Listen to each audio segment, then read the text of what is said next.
Tolong nasihat anak-anak kita. Kan dah ada anak menantu ramai. Tolong jaga aurat di hari raya.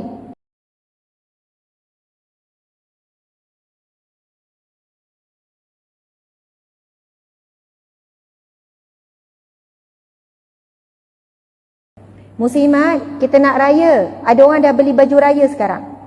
Ada orang akan beli. Jadi tolong pilih baju raya diri sendiri, ahli keluarga, dan tolong nasihat anak-anak kita. Kan dah ada anak menantu ramai. Tolong jaga aurat di hari raya. Tolong jaga ikhtilat pergaulan di hari raya. Kerana puasa Ramadan 1 bulan, segala ibadah di bulan Ramadan 1 bulan boleh rosak kerana 1 hari raya. Jaga bulan Ramadan buat ibadah, tinggalkan makan dan minum. Sebab itu Nabi bersabda, kam min shaimin, betapa ramai orang yang berpuasa, laisa lahu min siyami, tidak dapat apa-apa daripada puasanya, kosong. Pengampunan Allah tak dapat. Itqum minan nar, pembebasan api neraka tak dapat. Rahmat Allah tak dapat. Syurga Allah tak dapat. Segala yang Allah sediakan hidangan hebat-hebat di bulan Ramadan berganda-ganda tak dapat. Nabi kata tak dapat apa-apa illal ju' wal atash. Yang dia dapat lapar dahaga je. Sebab apa? Pembuktian awal di dunia dah ada orang yang Ramadannya diterima atau tidak. Siam, saum maksudnya menahan diri, bukan hanya lapar dan dahaga. Menahan diri daripada melakukan maksiat kepada Allah. Sebab itu tahan lidah, tahan mata, tahan telinga, tahan semua tu daripada melakukan dosa-dosa. Pahala berganda, dosa juga berganda di bulan Ramadan. Di TikTok ke, di media sosial sangat dahsyat. Founder-founder produk ke, artis ke, pakai ketat semacam juga bulan Ramadan. Sebab apa? Berterusan juga buat syuting dan sebagainya. Adalah kita tengok berpeluk sakan dan sebagainya, memang langsung dah tak ada. Maksudnya kesan daripada wabak 2 tahun Allah uji, bukan semua berjaya keluar daripada ujian itu dengan bertambah-tambah keimanan. Ada yang semakin jauh, semakin dahsyat, semakin dimurkai oleh Allah Subhanahu Wa Taala. Jadi sebulan Ramadan ini kita nak tengok, kita nak nampak Allah terima tak Ramadan kita ni. Tengok satu hari raya nantilah. Ramai mana yang salam semua orang. Ramai mana pakai paling cantik nak tunjuk semua. Tapi saya nak sebut satu perkara yang agak sensitif. Saya sebut ni sebab sayang. Sebab sayang. Muslimat, bukan kata langsung tak boleh kita nak bersolat. Boleh. Tetapi sangat sederhana sehingga tidak menarik perhatian. Jangan mengubah bentuk rupa paras wajah kita dan sebagainya. Bukan kata tak boleh berbedak langsung. Boleh. Bukan tak boleh pakai foundation. Pakailah. Nak tutup celah biar muka kita tu berseri sikit. Kan sedap sikit mata memandang. Biar kita pun ada keyakinan. Gincu kita pakai tu kan. Kalau boleh tak payah pakai. Tapi kalau rasa macam Ustazah tak boleh lah orang asyik tanya sakit ke sebab pucat sangat. Wallahualam sebab mungkin dah biasa. Pakai macam tak pakai. Maksudnya tabarruj ni dia ada kaitan dengan bintang buruj. Bintang buruj ni cantik, dia menarik. Jadi apa pun pakaian kita kalau menarik, apa yang perlu kita buat untuk supaya kita selamat daripada fitnah ni? Okey, saya baca beberapa hadis. Bismillahirrahmanirrahim. Ma taraktu ba'di fitnatan adara 'ala rijal minan nisa. Nabi dah cakap, tidak aku tinggalkan satu fitnah yang lebih berat melainkan fitnah daripada wanita.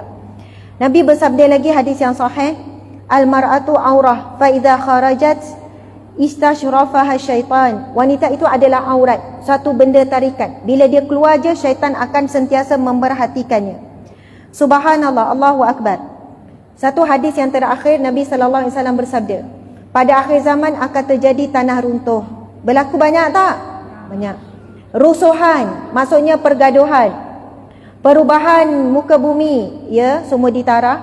Ada yang bertanya kepada Rasulullah, wahai Rasulullah, bilakah hal ini terjadi?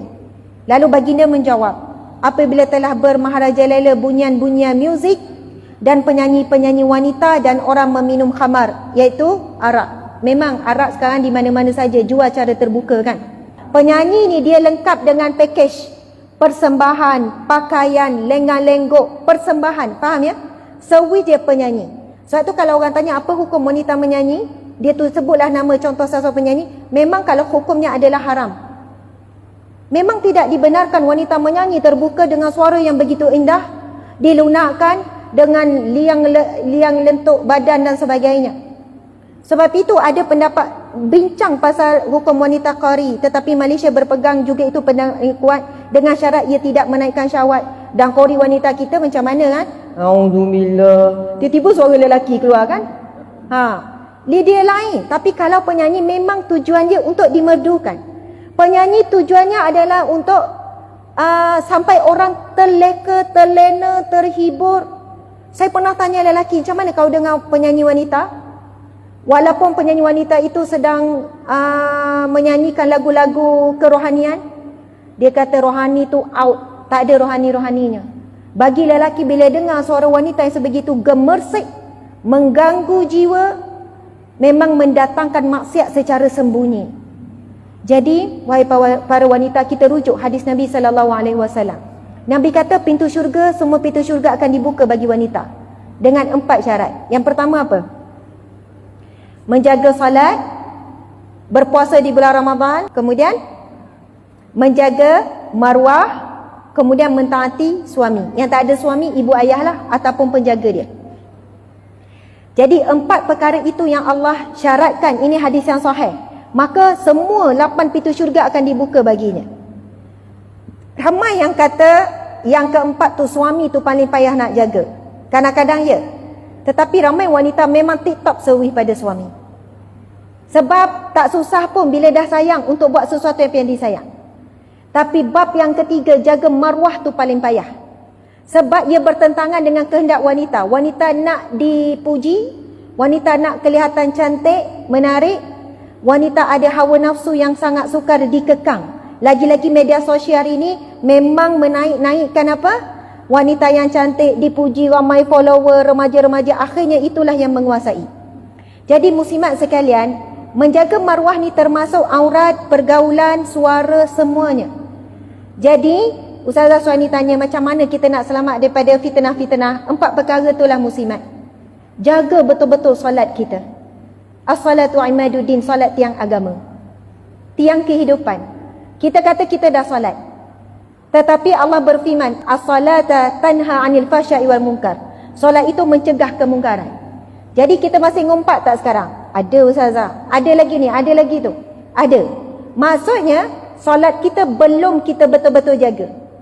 Kita solat, tetapi mungkin solat yang bukan betul-betul lagi. Kalau kita solat yang sebenar-benarnya, dia akan terlihat kepada kehidupan di luar solat.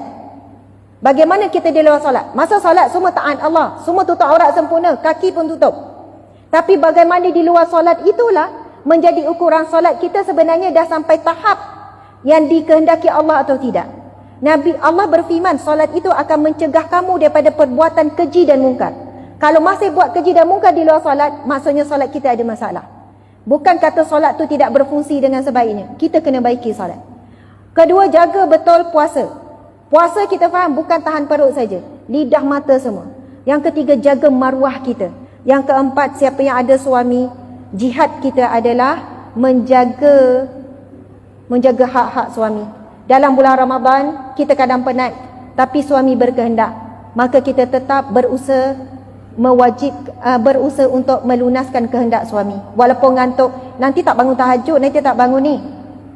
Pahala itu boleh jadi lebih besar. Kerana antara peranan kita muslimat salihah sekalian adalah untuk menundukkan pandangan mata suami yang haram kepada yang halal terhadap kita. Untuk menyalurkan fitrah nafsu syahwat itu kepada yang halal. Bahkan Nabi sebut itu adalah sedekah bagimu, dapat pahala sedekah. Sebab itu jangan bermudah dengan buat alasan penat, tak ada mood, sakit, padahal bukan sakit sangat, sakit sikit-sikit. Kerana Allah Maha mengetahui. Bimbang, kita ingat kita dapat banyak pahala, tapi asbab perbuatan tersebut dapat laknat Allah. Itu hadis yang sahih. Wanita yang menolak kehendak suami bukan kerana sebab syarak, sebab-sebab yang diciptakannya sendiri. Kalau sakit, pergi berubat. Kalau tak ada keinginan, pergi jumpa doktor, ambil pil hormon. Kalau terlalu penat, pandai-pandai. Saya kata benda ni bukan perkara yang biasa. Ramai orang 20 tahun nikah, okey, hujung-hujung usia, na'udzubillah, takut mati dalam keadaan dicatat isteri derhaka.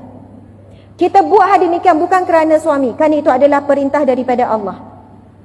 Kenapa benda itu penting? Kerana inilah antara banyak punca berlakunya kerosakan rumah tangga. Sebab saya dulu kerja sebagai penyelesaian rumah tangga. Itulah antara punca sebenar. Tetapi wanita sangat ego untuk menerima, tetapi menyalahkan suami, dia kata kuat nafsu dan sebagainya. Sedangkan nafsu syahwat itu memang fitrah yang Allah ciptakan buat manusia. Yang saya kata nak sebut pasal sensitiviti sikit tu, saya rasa kena sebut sebab ada niat. Pasal stoken kita, kaki kita muslimat. Satu ketika salah seorang isteri Nabi, saya tak ingat nama siapa, tak silap Saudah ke apa, dia bertanya kepada Rasulullah tentang pakaiannya. Nabi kata keluarlah dan pakailah pakaian tu sejengkal. Lepas tu dia kata, ya Rasulullah masih nampak kaki. Rasulullah kata kalau begitu keluarlah dengan memakai pakaian sehasta. Maksudnya labuhkan lagi. Jadi sama ada kita nak tutup aurat kaki kita itu dengan pakai stoken ataupun labuhkan baju, dua-dua boleh. Maksud zaman Rasulullah mungkin tidak ada lagi stoken. Jadi wanita akan labuhkan pakaian bukan kerana sombong, tapi kerana berniat untuk menutup kaki. Jika terselak juga, maka insya-Allah dimaafkan. Kalau ikut mazhab Syafi'i kita muslimat, mazhab Syafi'i kita memang berpegang kepada kaki itu adalah aurat sebagaimana aurat di dalam solat. Jika ternampak kaki maka tidak sah. Dan begitu juga aurat kaki wanita itu kepada lelaki ajnabi. Maksudnya lelaki yang boleh kita kahwin, bukan mahram. Namun jika kita tengok ada sahabat kita kejap pakai kejap tak, doakan jangan peli. Sebab di sana memang ada khilaf ulama. Ada dari kalangan mazhab yang lain mengatakan kaki itu bukan aurat. Sebab itu dalam bab ini, kalau kita nak kata ustazah habis tu nak pilih yang mana? Saya pilih tak aurat, sebab tu saya tak tutup kaki. Sebelum saya cakap ini, saya selalu akan ulang balik pembacaan saya merujuk kepada Jabatan Mufti Wilayah Persekutuan. Saya melihat kepada kesimpulan, sebab Jabatan Mufti Wilayah Persekutuan dia akan bawa dua-dua pendapat. Pendapat kata wajib, pendapat kata tak wajib. Lalu kesimpulannya adalah lebih baik dan selamat mengambil pendapat yang mengatakan wajib kaki juga adalah aurat, kerana ia ikhtiyat, berhati-hati, dan ia lebih selamat dan ia lebih dekat, dan itulah kaedahnya kita keluar daripada perbezaan pendapat. Jika ada khilaf, kita ambil pendapat yang keluar daripada khilaf, maksud ambil pendapat yang lebih berat.